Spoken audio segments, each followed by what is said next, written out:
मित्रों, मैं आप सभी को बेताल पच्चीसी की रहस्य और रोमांच से भरी हुई कहानियाँ सुना रहा हूँ।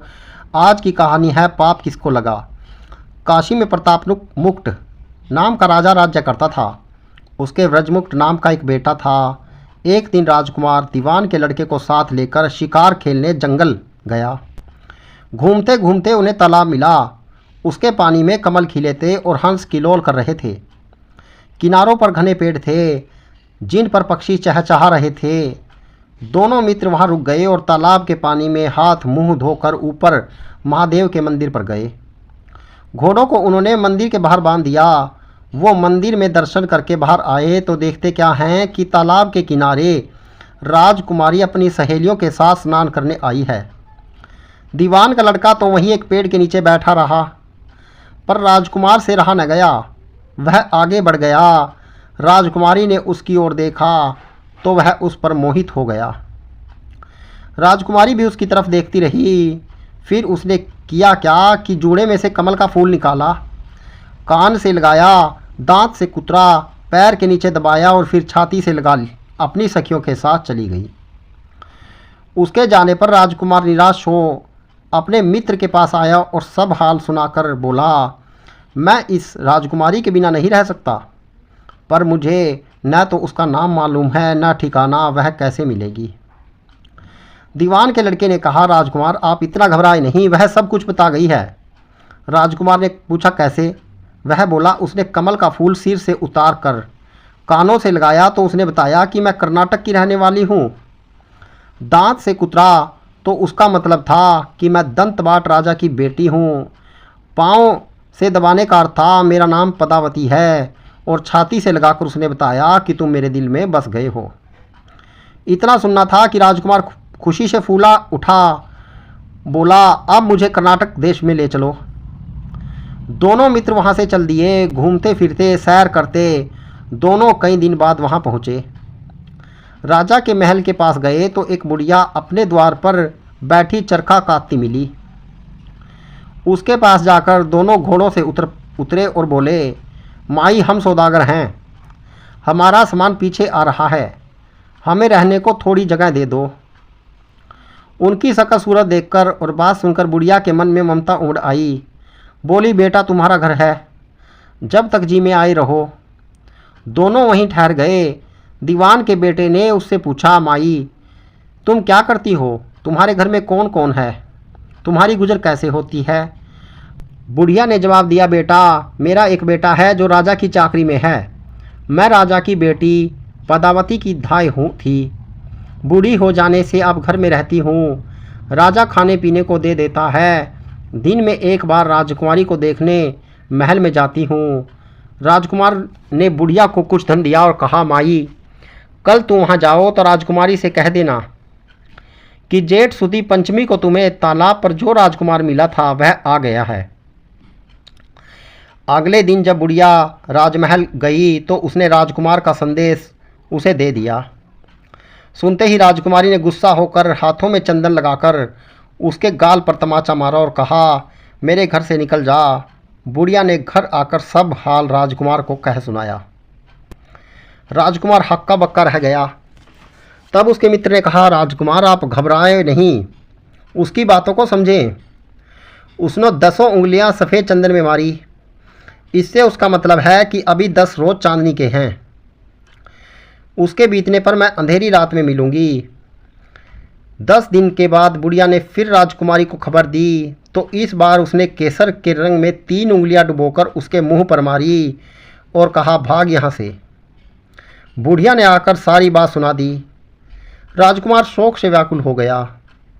दीवान के लड़के ने समझाया, इसमें हैरान होने की क्या बात है?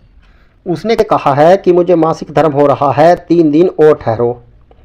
3 दिन बीतने पर बुढ़िया फिर वहां पहुंची। इस बार राजकुमारी ने उसे फटकार कर पश्चिम की खिड़की से बाहर निकाल दिया। उसने आकर राजकुमार को बता दिया।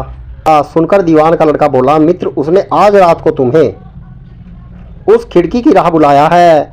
मारे खुशी के राजकुमार उछल पड़ा। समय आने पर उसने बुढ़िया की पोशाक पहनी, इत्र लगाया, हथियार बांधे।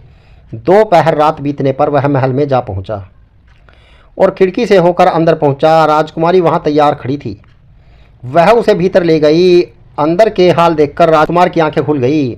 एक से बढ़कर एक चीज़ें थी। रात भर राजकुमार राजकुमारी के साथ रहा। जैसे ही दिन निकलने को आया कि राजकुमारी ने राजकुमार को छिपा दिया और रात होने पर फिर बाहर निकाल लिया।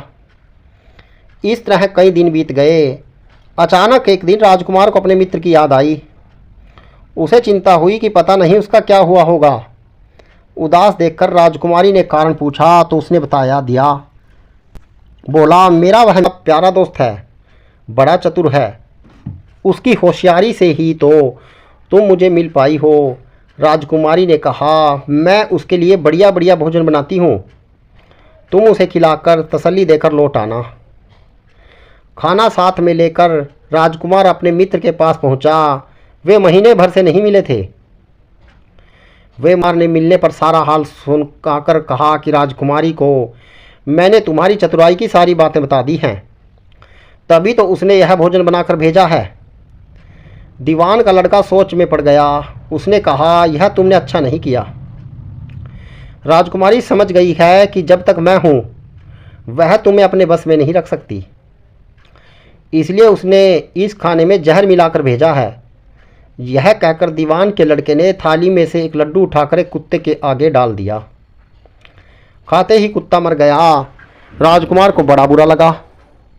उसने कहा, ऐसी स्त्री से भगवान बचाए, मैं अब उसके पास नहीं जाऊंगा।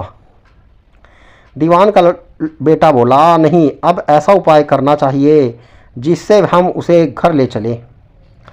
आज रात को तुम वहां जाओ।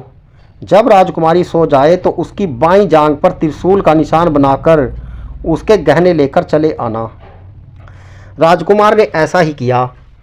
उसके आने पर दीवान का बेटा उसे साथ ले योगी का भेष बना मरघट में जा बैठा और राजकुमार से कहा कि तुम ये गहने लेकर बाजार में बेच आओ। कोई पकड़े तो कह देना कि मेरे गुरु के पास चलो और उसे यहाँ ले आना। राजकुमार गहने लेकर शहर गया और महल के पास एक सुनार को उन्हें दिखाया। देखते ही सुनार ने उन्हें पहचान लिया और कोतवाल के पास ले गया। कोतवाल ने पूछा तो उसने कह दिया कि ये मेरे गुरु ने मुझे दिए हैं। गुरु को भी पकड़वा लिया गया। सब राजा के सामने पहुँचे। राजा ने पूछा, योगी महाराज, ये गहने आपको कहाँ से मिले? योगी बने दीवान के बेटे ने कहा, महाराज, मैं मसान में काली चौदस को डाकनी मंत्र सिद्ध कर रहा था कि डाकनी आई। मैंने उसके गहने उतार लिए और उसकी बाईं जांघ में त्रिशूल का निशान बना दिया। इतना सुनकर राजा महल में गया और उसने रानी से कहा कि पदावती की बाईं जांघ पर देखो कि त्रिशूल का निशान तो नहीं है। रानी ने देखा तो त्रिशूल का निशान था। राजा को बड़ा दुख हुआ। बाहर आकर वह योगी को एक ओर ले जाकर बोला, महाराज, धर्मशास्त्र में खोटी स्त्रियों के लिए क्या दंड है? योगी ने जवाब दिया, राजन, ब्राह्मण, गौ, स्त्री, लड़का और अपने आश्रय में रहने वाले से कोई खोटा काम हो जाए तो उसे देश निकाला दे देना चाहिए। यह सुनकर राजा ने पदावती को डोली में बिठाकर जंगल में छुड़वा दिया। राजकुमार और दीवान का बेटा तो ताक में बैठे ही थे। राजकुमारी को अकेली पाकर साथ ले अपने नगर में लौट आए और आनंद से रहने लगे। इतनी बात सुनकर बैताल बोला, राजन, यह बताओ कि पाप किसको लगा? राजा ने कहा, पाप तो राजा को लगा। दीवान के बेटे ने अपने स्वामी का काम किया। कोतवाल ने राजा को कहना माना और राजकुमार ने अपना मनोरथ सिद्ध किया।